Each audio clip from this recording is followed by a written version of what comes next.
अंबिया का खासा ये है, नबी जहां पे फौत हो, नबी का मरकद, नबी का कब्र अनवर वही बनती है। मेरे पैगंबर ने आंखें बंद की, आरजी पर्दा फरमाया, जहरी पर्दा फरमाया।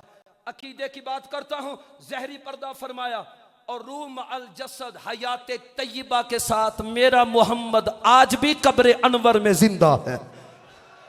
आज भी मेरा पैगंबर कब्र अनवर में जिंदा। नबी जहां पे फौत हुए, इख्तलाफ हुआ आका को दफन कहां पे करें।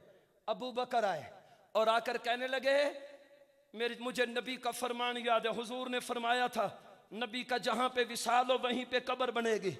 अम्मा ऐशा के हुजरे में मेरे पैगंबर ने पर्दा फरमाया, आका की कब्र अनवर, नबी का मरकज मुबारक, मरकज अनवारात व तजल्लियात आज भी अम्मी ऐशा का हुजरा है।